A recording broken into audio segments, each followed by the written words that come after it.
Halo semuanya, selamat datang kembali di channel kami.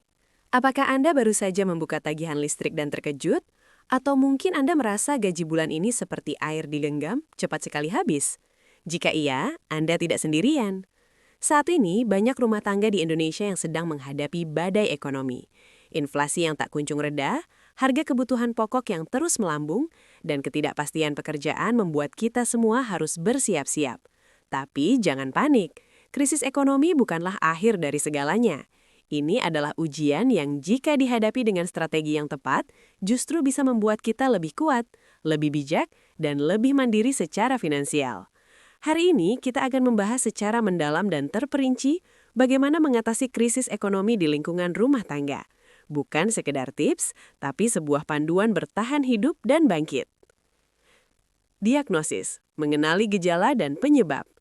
Langkah pertama yang harus kita lakukan adalah diagnosis. Seperti dokter yang harus tahu penyakitnya apa sebelum meresepkan obat, kita juga harus tahu sumber masalah keuangan kita dari mana. A. Kenali tanda-tanda darurat finansial. 1. Tabungan menipis drastis. Jika tabungan darurat Anda yang seharusnya untuk 3-6 bulan pengeluaran sudah habis atau tersisa sedikit. 2. Utang menumpuk.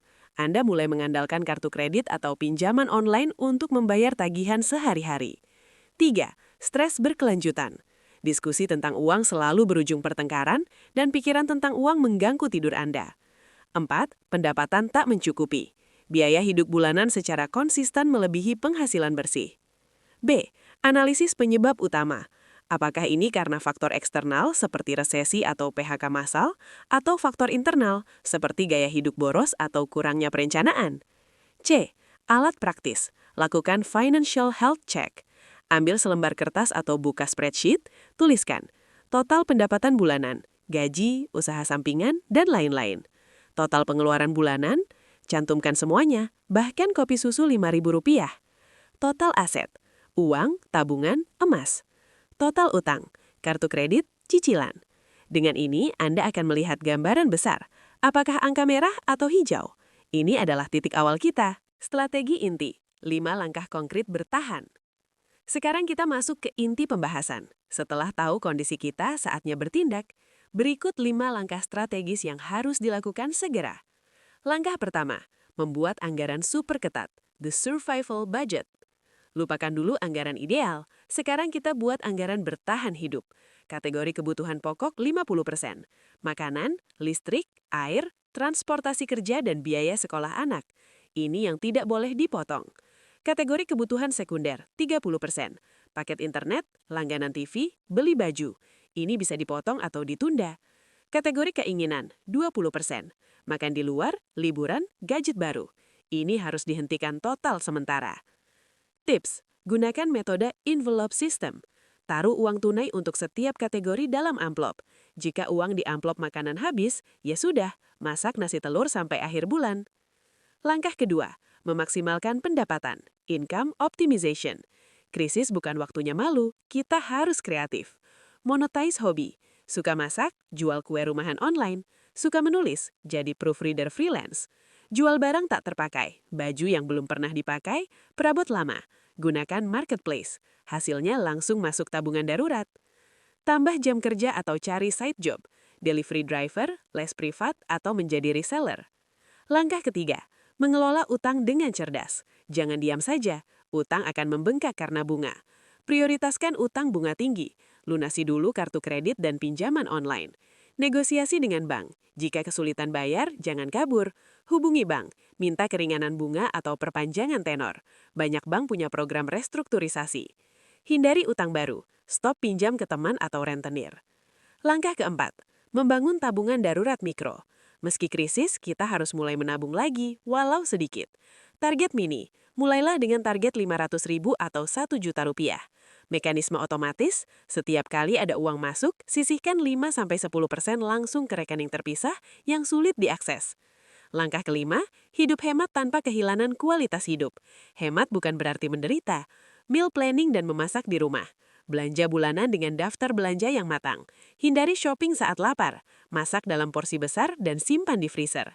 DIY, perbaiki sendiri keran bocor, potong rambut anak sendiri, atau buat mainan anak dari barang bekas. Mindset dan dukungan psikologis.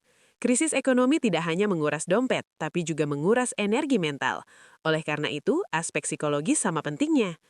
A. Komunikasi terbuka dalam keluarga.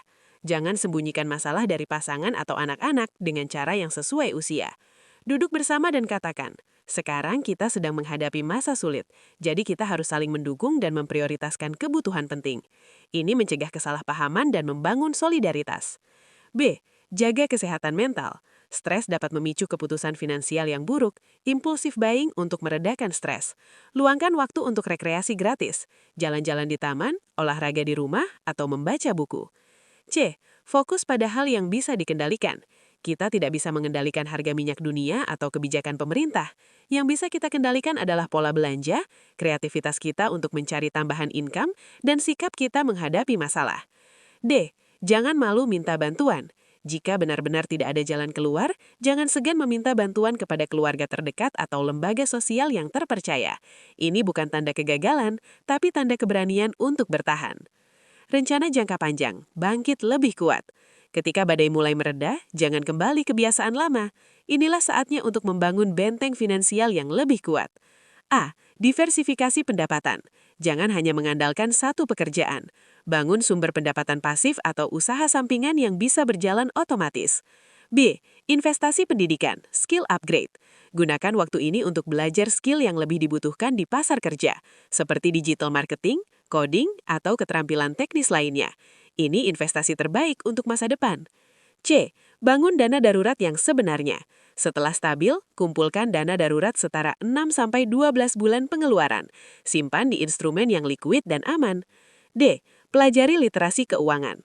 Buku, podcast, atau seminar tentang manajemen keuangan. Semakin pintar Anda mengelola uang, semakin kecil kemungkinan terjebak krisis lagi. E. Asuransi. Pertimbangkan asuransi jiwa atau kesehatan sebagai jaring pengaman. Satu hari di rumah sakit tanpa asuransi bisa menghabiskan seluruh tabungan. Closing dan call to action.